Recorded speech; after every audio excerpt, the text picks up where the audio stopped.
Mesdames et messieurs, vous êtes accueillis par Madame Anne Hidalgo, maire de Paris.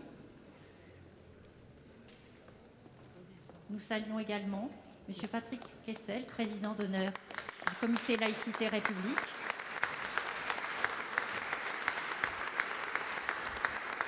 Monsieur Gilbert Abergel, président du comité Laïcité République.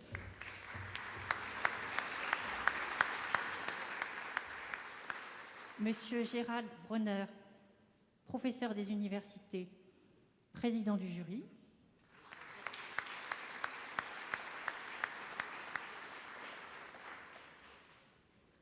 Monsieur Guy Langagne, ancien ministre.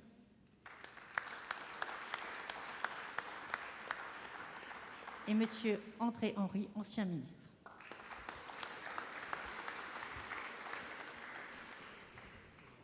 Eh bien, très chers amis, permettez-moi de vous accueillir, de vous dire mon bonheur de vous voir ici, si nombreux dans cette salle où l'année dernière, malheureusement, nous n'avons pas pu organiser, comme nous le faisons maintenant depuis quasiment 20 ans, ce prix de la laïcité. Et je veux remercier très chaleureusement, bien sûr, toutes les hautes personnalités qui viennent d'être mentionnées, mais aussi les parlementaires, les députés, les responsables politiques, tous les responsables associatifs, toutes celles et ceux qui sont engagés dans ce combat laïque depuis longtemps. Ça fait chaud au cœur de nous voir aussi nombreux, mais je voudrais avoir un mot tout particulier pour Patrick Kessel. Cher Patrick, d'abord on se connaît depuis très longtemps puisque ensemble nous avions travaillé sur les questions de formation professionnelle, ô combien un sujet important. Mais surtout, il y a quasiment 20 ans, je n'étais pas encore maire de Paris, je venais tout juste d'être élue ici dans cette maison, et tu m'avais fait la proposition d'accueillir ce prix Laïcité et République, parce que déjà, à ce moment-là, la nécessité de combattre, de porter haut et fort nos valeurs républicaines et bien sûr ce fondement qu'est la laïcité, était un sujet de première importance. Et je me souviens que nous avons ensemble ici accueilli les premières réunions de ce prix et que nous n'avons jamais finalement cessé de maintenir, et que l'auditoire grandit encore, que malheureusement dans ces années que nous venons de passer, on a vu que ce combat restait un combat non seulement d'actualité, mais un combat dans lequel il fallait un engagement total, et que ces dernières années, beaucoup de nos concitoyens, de nos amis, ont payé de leur vie finalement leur engagement laïque. Je pense bien sûr, et tout à l'heure je sais qu'il y aura un hommage, mais je pense bien sûr à Charb qui a été lauréat de ce prix. Je me souviens encore de lui ici au premier rang. Je me souviens de lui qui était à l'époque déjà menacé. Je me souviens de cette façon à la fois de nous alerter et en même temps d'engager le combat avec l'art qui était le sien, celui de beaucoup de libres penseurs, d'artistes qui avaient décidé de provoquer et finalement de nous interpeller, mais surtout de nous aider à considérer que la laïcité était un joyau dont il fallait prendre soin parce qu'elle était en danger. Nous le savons, cette attaque contre Charlie Hebdo, contre Charb, c'est une atteinte contre la laïcité, celles et ceux qui portent ce combat laïque et qui en font leur vie. Et puis, encore plus récemment, il y a eu bien sûr cet assassinat terrible par un islamiste radical de Samuel Paty, ce professeur, qui lui aussi avait décidé, dans le cadre de son engagement professionnel, mais aussi de sa conviction républicaine, d'enseigner, de transmettre le prix de la laïcité et l'importance de la laïcité dans une société comme la nôtre. Et nous le savons aussi, il l'a payé de sa vie. Et Paris, notre ville, a honoré sa mémoire en lui consacrant un lieu, un très beau jardin, à proximité de la Sorbonne, c'est-à-dire à proximité d'un temple de la connaissance. Nous sommes là pour à la fois aujourd'hui nous dire combien ce combat est vital. C'est un combat vital que nous devons poursuivre comme si nos vies en dépendaient, parce qu'en fait elles en dépendent. Je veux vous dire mon engagement personnel depuis longtemps, je l'ai souvent dit, j'ai compris ce que la laïcité, les valeurs républicaines apportaient comme espace de liberté. J'ai compris que les valeurs républicaines et la laïcité, ce fondement de notre République, étaient ce qui pouvait permettre de nous libérer de tous les déterminismes. Déterminisme social, déterminisme religieux, et qu'en fait, avec ces valeurs de la République et avec la laïcité, nous avions la clé de la liberté. Je l'ai compris assez tôt, étant né en Espagne franquiste, étant arrivé ici et voyant à quel point, dans un pays où la séparation de l'Église et de l'État n'existait pas, eh bien, cet état de fait, très différent de ce que je voyais ici en France, où, grâce à l'école de la République, je pouvais comprendre cette différence. J'ai perçu très vite que la laïcité, c'était d'abord la clé de l'égalité et de la liberté pour les femmes. Et pour la jeune fille que j'étais, j'ai compris très vite que cette République laïque et sociale qui m'avait accueillie avec mes parents était celle qui me garantissait cette liberté et cette possibilité de ne pas être toute ma vie durant prisonnière d'un déterminisme quel qu'il soit, de genre ou social. Je l'ai compris et j'en ai fait un cheval de bataille. Je n'ai jamais accepté, quelles que soient les périodes, quels que soient les moments, y compris dans des moments où on nous expliquait que ces questions-là pouvaient heurter, je n'ai jamais accepté que les valeurs républicaines et que la laïcité puissent heurter qui que ce soit, parce que c'est une arme très pacifique pour pouvoir vivre ensemble dans le respect des convictions de chacune et de chacun, mais qui permet justement de délimiter les espaces, et que l'espace public, l'espace dans lequel on s'exprime, l'espace de l'engagement citoyen, de l'engagement politique, cet espace-là ne peut pas être conditionné par ni des origines, ni bien sûr par le genre, et encore moins par les religions.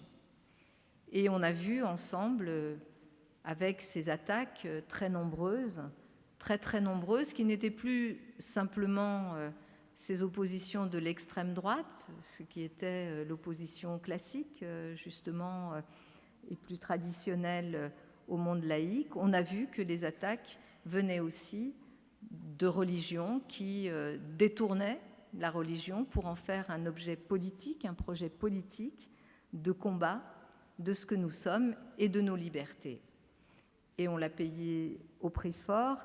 Et dans cette ville, avec les attentats à la fois de janvier 2015, mais aussi de novembre 2015, nous avons vu que ce qui était attaqué, c'était cette façon de vivre ensemble, c'était cette liberté, c'était ce goût aussi de l'égalité dans laquelle la religion n'interfère pas pour qualifier ou distinguer les groupes.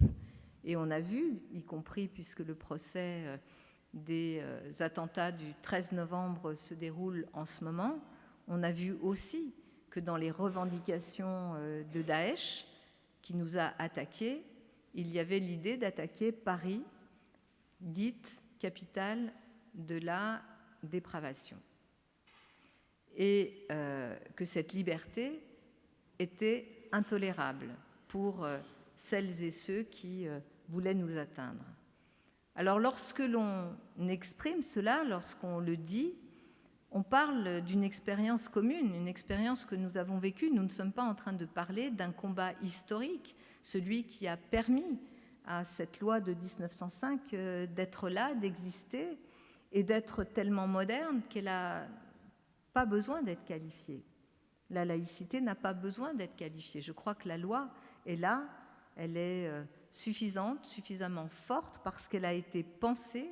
Elle a été pensée pour permettre à notre République de pouvoir faire aussi son œuvre d'intégration et de respecter chacune et chacun de ses enfants à égalité.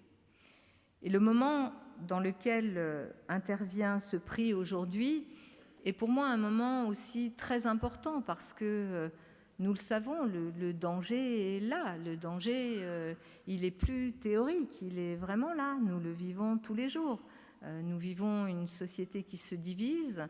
Nous vivons des tentatives de manipulation permanentes.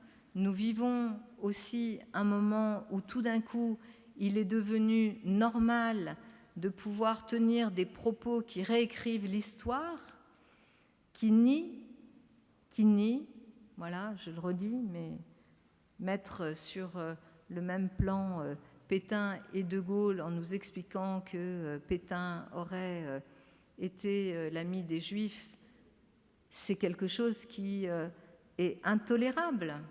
Et nous voyons que ces excès et de langage et de propos et d'affirmations qui ne sont que très peu contredites sont autant de brèches qui s'ouvrent pour affaiblir cet édifice républicain qui, pour moi, reste l'édifice qui peut nous permettre, évidemment, de vivre ensemble et de nous projeter, d'être une société humaine qui accepte des règles du jeu qui ne nous entravent pas, qui nous donnent cette liberté, cette égalité et qui, bien sûr, s'appuient sur la fraternité et qui peuvent nous permettre de nous projeter. Je crois que, vu ce que nous vivons aujourd'hui, ce modèle républicain et cette intégration que permet le modèle républicain est sans doute le modèle politique, la forme politique la plus aboutie, la plus moderne et la plus contemporaine que nous devons continuer à non seulement protéger, préserver, mais aussi promouvoir. Alors bien sûr, ça passe par des politiques concrètes. On a souvent eu cette discussion ici et avec beaucoup de personnes dans cette assemblée. Bien sûr que l'incantation ne suffit pas. Aujourd'hui, beaucoup de jeunes nous disent « mais c'est quoi la République ? Et à quoi ça sert ? Est-ce que ce n'est pas un peu ringard ?» Ils nous disent des choses comme ça. Et bien sûr qu'il faut l'entendre pour les conduire sur le chemin qui pourra leur permettre de considérer que cette République, c'est cette clé pour la liberté, pour l'égalité que nous avons entre les mains et dont il faut que nous nous servions. L'incantation ne suffit pas, il faut des politiques concrètes, parce que oui, notre République, elle est aussi sociale, elle est laïque et sociale. Et je crois que c'est le travail qui nous attend, toutes et tous, de pouvoir donner des outils très concrets qui permettent de traduire, de faire comprendre ce qu'est la force de cette République. Je veux saluer Manuel Valls qui nous rejoint, Monsieur le Premier ministre, et de traduire de façon très concrète dans nos vies quotidiennes ce qu'est cet héritage républicain. Je ne vais pas être beaucoup plus longue, mais dans les actions très concrètes qu'il faut évidemment porter, il y a l'école, il y a l'éducation, parce que c'est là que se fait la transmission. Et aujourd'hui, cet édifice républicain est en difficulté, en danger. Il y a toutes ces politiques sociales qui doivent pouvoir nous permettre de ne pas donner de prétexte à ceux qui voudraient s'exclure ou se tourner contre la communauté humaine républicaine que nous formons. Et ça passe par des politiques sociales extrêmement importantes.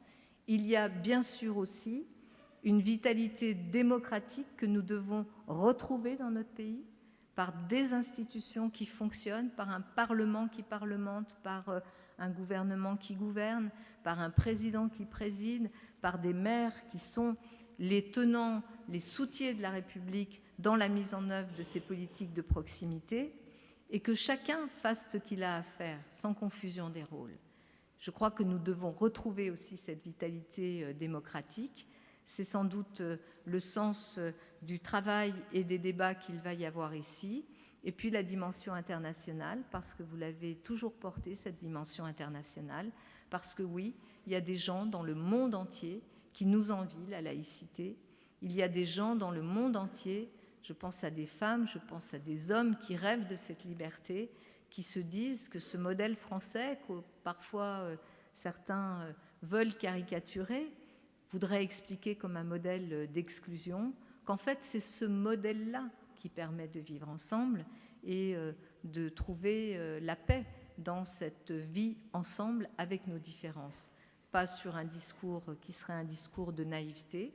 Il faut qu'on soit vraiment les uns et les autres lucides, et nous ne pouvons pas être autre chose que lucides, parce que nous savons que certains des nôtres, qui vont être honorés aussi ce soir, ont payé le prix de cette liberté pour laquelle nous continuons à combattre. Cette maison est une maison de la République, cette maison est une maison qui sera debout et qui sera toujours là pour défendre les combattants et les combattantes de la République et de la laïcité. Je vous remercie.